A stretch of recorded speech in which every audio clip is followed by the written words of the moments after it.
केंद्र के कृषि बिल के खिलाफ किसानों का बड़ा हल्ला बोल। दिल्ली कूच की ओर बढ़े किसान उग्र हुए। अंबाला पटियाला बॉर्डर पर किसान उग्र हो गए। पुलिस ने आक्रोशित किसानों पर आंसू गैस के गोले छोड़े। किसानों को पीछे धकेलने और तितर बितर करने के लिए पानी की तेज बौछारें छोड़ी गईं। दिल्ली की ओर बढ़ रहे किसान पीछे हटने को तैयार नहीं है। पुलिस वालों ने लाठी के बल पर ही किसानों को खदेड़ा। अंबाला पटियाला बॉर्डर पर हालात बिगड़ गए हैं। किसान पीछे हटने को तैयार नहीं। प्रदर्शनकारी किसानों ने पुलिस के बैरिकेड को उखाड़कर फेंक दिया। पुलिस और किसान आमने सामने आ गए। किसानों ने पुलिस पर पत्थरबाजी शुरू कर दी। उग्र किसानों को रोकने के लिए पुलिस ने वाटर कैनन का इस्तेमाल किया। बॉर्डर पर ट्रक ट्रॉली खड़े करके भी पुलिस ने किसानों को रोकने की कोशिश की है। उग्र किसान ट्रक ट्रॉली पर चढ़ गए। कई जगहों पर किसानों ने ट्रक ट्रॉली भी पलट दिया। किसानों ने ट्रक के शीशे तोड़ दिए। बैरिकेडिंग को नदी में फेंक दिया। किसान ट्रैक्टर में सवार होकर जबरन हरियाणा में घुस गए। हालात बिगड़े तो रैपिड एक्शन फोर्स को बुलाया गया। रैपिड एक्शन फोर्स ने किसानों को खदेड़ा। हरियाणा पंजाब के शंभू बॉर्डर पर पुलिस ने लाउड स्पीकर लगाए हैं और किसानों को वापस जाने की अपील की जा रही है, लेकिन किसानों पर इसका कोई असर नहीं दिखा। किसानों का प्रदर्शन कई जगह आक्रामक हो रहा है। गुरुग्राम में प्रदर्शन कर रहे योगेंद्र यादव और अन्य किसानों को हिरासत में ले लिया गया है। गुरुग्राम के बिलासपुर थाना क्षेत्र में योगेंद्र यादव ट्रैक्टर पर सवार होकर दिल्ली की ओर आ रहे थे। योगेंद्र यादव के साथ कई किसान भी थे। पुलिस ने योगेंद्र यादव समेत कई लोगों को हिरासत में ले लिया है। योगेंद्र यादव ने बिल को किसान विरोधी बताया है।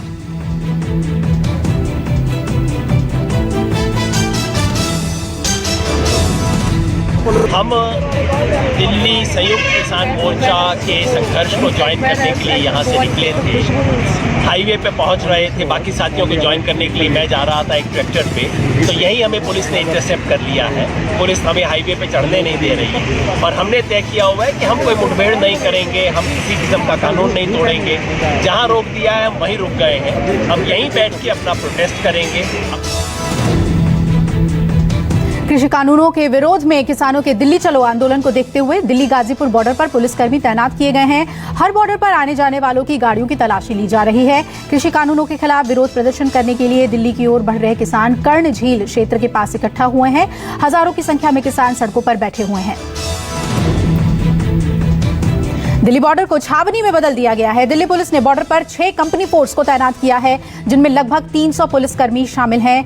दिल्ली पुलिस के साथ साथ एहतियातन सीआईएसएफ के जवान भी अलर्ट हैं।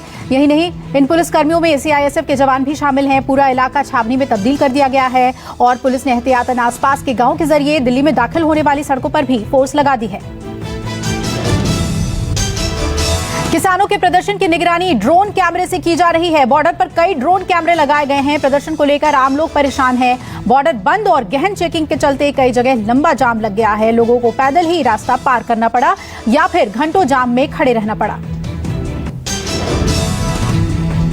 किसानों के प्रदर्शन और पुलिस के एक्शन पर कांग्रेस नेता प्रियंका गांधी वाड्रा ने ट्वीट किया है। प्रियंका गांधी ने कहा, किसानों से समर्थन मूल्य छीनने वाले कानून के विरोध में बीजेपी सरकार किसान की आवाज नहीं सुन रही। आवाज सुनने के बजाय बीजेपी सरकार किसानों पर भारी ठंड में पानी की बौछार मारती है। किसानों से सब कुछ छीना जा रहा है और पूंजीपतियों को थाल में सजाकर बैंक, कर्ज माफी, एयरपोर्ट, रेलवे स्टेशन बांटे जा रहे हैं। दिल्ली के मुख्यमंत्री अरविंद केजरीवाल ने किसानों पर लाठीचार्ज और पानी की बौछार करने का विरोध किया है। अरविंद केजरीवाल ने ट्वीट कर लिखा है कि किसानों को शांतिपूर्ण प्रदर्शन करने का हक है। केजरीवाल ने केंद्र सरकार के कानूनों को गलत बताते हुए कहा कि केंद्रीय किसान बिल किसान विरोधी है। शांतिपूर्ण प्रदर्शन के लिए आगे बढ़ रहे किसानों पर लाठीचार्ज किया जा रहा है। किसान कृषि कानून के विरोध में पंजाब, हरियाणा में प्रदर्शन हुआ है तो बंगाल में श्रम कानून के विरोध में लेफ्ट सड़कों पर है। कोलकाता के जाधवपुर में लेफ्ट का प्रदर्शन चल रहा है। श्रम कानूनों के विरोध में लेफ्ट और कुछ अन्य दल बंद के दौरान जाधवपुर में ट्रेन रोक रहे हैं। कार्यकर्ता रेलवे ट्रैक पर बैठे हुए हैं। कई ट्रेनें रोक दी गई। मुसाफिर परेशान है। केरल में भी श्रम कानून के विरोध में दुकानें बंद रहीं। प्रधानमंत्री नरेंद्र मोदी ने संविधान दिवस के मौके पर केवड़िया में एक कार्यक्रम को संबोधित किया। पीएम मोदी ने इस दौरान मुंबई हमले में शहीद हुए लोगों को श्रद्धांजलि दी और कहा कि हम वो जख्म कभी नहीं भूल सकते। पीएम मोदी ने कहा कि 2008 में पाकिस्तान से आए आतंकियों ने मुंबई पर धावा बोला था। इस हमले में कई लोगों की जान चली गई थी। पीएम मोदी ने कहा कि आज का भारत नई नीति रीति के साथ आतंकवाद का सामना कर रहा है। 2008 में पाकिस्तान से आए, पाकिस्तान से भेजे गए आतंकियों ने मुंबई पर धावा बोल दिया था। मैं मुंबई हमले में मारे गए सभी लोगों को अपनी श्रद्धांजलि अर्पित करता हूं। इस हमले में हमारे पुलिस बल के कई जाबाज शहीद हुए थे, मैं उन्हें भी नमन करता हूं। मुंबई हमले के जख्म भारत भूल नहीं सकता। पीएम मोदी ने संविधान दिवस पर बोलते हुए राजनीतिक दलों को नसीहत दी। कहा, हर किसी को राष्ट्रहित को ध्यान में रखते हुए काम करना चाहिए। अगर ऐसे मुद्दों पर राजनीति होती है तो उसका नुकसान उठाना पड़ता है। पीएम बोले, कोरोना काल में भी देश ने चुनाव किया, नियमों के अनुसार सरकार भी बन गई, जो संविधान की ही ताकत है। हर नागरिक को संविधान को समझना चाहिए और उसके हिसाब से चलना चाहिए।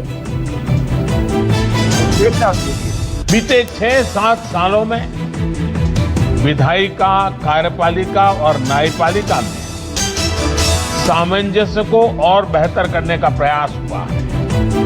साथियों, इस तरह के प्रयासों का सबसे बड़ा प्रभाव पड़ता है जनता के विश्वास पर। कठिन से कठिन समय में भी जनता की आस्था इन 3 अंगों पर बनी रहती। इंटरनेशनल फ्लाइट्स को लेकर रोक बढ़ा दी गई है। कोरोना संकट के चलते डीजीसीए ने भारत में कमर्शियल अंतर्राष्ट्रीय उड़ानों की आवाजाही पर रोक 31 दिसंबर तक बढ़ा दी है। देश में 31 दिसंबर तक ना कोई कमर्शियल अंतर्राष्ट्रीय उड़ान भारत से बाहर जाएगी और ना ही दूसरे देश से आ सकती है। हालांकि इस दौरान वंदे भारत मिशन के तहत जाने वाली खास उड़ानें जारी रहेंगी। इससे पहले डीजीसीए ने इंटरनेशनल फ्लाइट पर रोक 30 नवंबर तक बढ़ाने का आदेश दिया था। जम्मू कश्मीर के श्रीनगर में आतंकियों ने सुरक्षा बलों पर हमला किया। सुरक्षा बलों पर फायरिंग के दौरान आर्मी के 2 जवान शहीद हो गए। आपको बता दें कि हमले में ये दोनों जवान घायल हो गए थे। घायल जवानों को आर्मी बेस हॉस्पिटल में शिफ्ट किया गया था, लेकिन इन दोनों जवानों ने अंतिम सांस ली। दिल्ली में कोरोना के बढ़ते मामलों को देखते हुए नाइट कर्फ्यू लगाया जा सकता है। दिल्ली हाईकोर्ट में आम आदमी पार्टी सरकार ने कहा कि हम कोरोना संकट को कम करने के लिए नाइट कर्फ्यू जैसे विकल्प पर विचार कर रहे हैं। फिलहाल इस पर अब तक कोई फैसला नहीं लिया गया है। दिल्ली में बढ़ते मामलों के बीच डोर टू डोर सर्वे के नतीजे सामने आए हैं। डोर टू डोर सर्वे में 57 लाख में से 13,500 लोगों में कोरोना के लक्षण मिले हैं। दिल्ली में 20 से 24 नवंबर के बीच घर घर 5 दिवसीय कोरोना सर्वे कराया गया था। इस सर्वे में 57,03,000 लोगों को शामिल किया गया था, जिसमें कुल 13,516 लोगों में ही कोरोना लक्षण पाए गए हैं। 8,413 के कॉन्टैक्ट्स की भी पहचान की गई है। दिल्ली में 5 दिन बाद मृतकों का आंकड़ा 100 से नीचे आया। पिछले 24 घंटे में 99 लोगों ने दिल्ली में कोरोना से दम तोड़ा। दिल्ली में पिछले 24 घंटे में 5,000 से ज्यादा नए कोरोना मरीज आए हैं। कुल मरीजों का आंकड़ा 5,45,000 से ज्यादा हुआ। पिछले 24 घंटे में 61,000 से ज्यादा लोगों का कोरोना टेस्ट हुआ। देश में फिर एक दिन में 44,000 से ज्यादा मरीज आए। 500 से ज्यादा मौतें हुई और अब तक 1,35,000 लोगों ने कोरोना से जान गंवाई। भारत में लगातार 19वें दिन 50,000 से कम कोरोना के केस आए हैं। 24 घंटे में 36,000 से ज्यादा लोग कोरोना से ठीक हुए। भारत में अमेरिका और ब्राजील के बाद संक्रमण के केस ज्यादा आ रहे हैं। स्वास्थ्य मंत्रालय के ताजा आंकड़ों के मुताबिक भारत में कोरोना के कुल मामले बढ़कर 92,66,000 हो गए। एक्टिव केस फिर बढ़ रहे हैं। अब एक्टिव केस 4,52,000 से ज्यादा हो गए हैं। कोरोना को लेकर गृह मंत्रालय ने नई गाइडलाइंस जारी की है। ये गाइडलाइन दिसंबर में जारी रहेगी। गाइडलाइन में लॉकडाउन की बात नहीं है, पर नाइट कर्फ्यू लगाया जा सकता है। गाइडलाइन के मुताबिक कंटेनमेंट जोन में सख्ती रहेगी। बुजुर्गों और 10 साल से छोटे बच्चों को घर से बाहर निकलने की मनाही। वहीं सिनेमाघर में 50% दर्शक के साथ ही चलाए जाएंगे।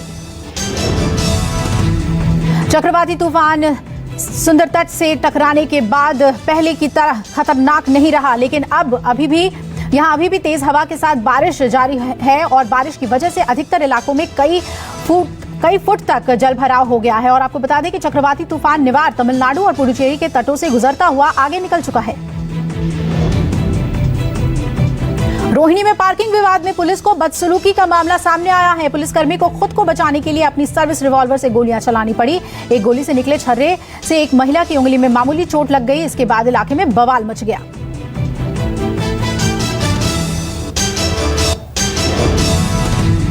एमपी के देवास में कबीर आश्रम में मानसिक रूप से विक्षिप्त लड़कियों के साथ शारीरिक शोषण का मामला सामने आने के बाद हड़कंप मच गया। पुलिस ने रेड कर 6 लड़कियों को रेस्क्यू किया। बता दें कि यहां सेवा की जगह महिलाओं का शोषण किया जा रहा था।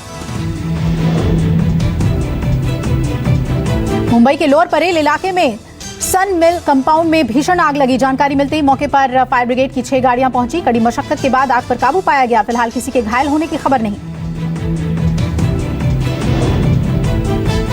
दिल्ली पुलिस की स्पेशल सेल ने हथियार तस्कर गिरोह के 2 लोगों को गिरफ्तार किया है। पकड़े गए दोनों ही आरोपी यूपी के अलीगढ़ के हैं, जिनके पास से पुलिस ने 10 पिस्टल बरामद किए हैं। आपको बता दें, ये दोनों आरोपी दिल्ली एनसीआर और पश्चिमी यूपी में अवैध हथियारों की बिक्री कर रहे थे।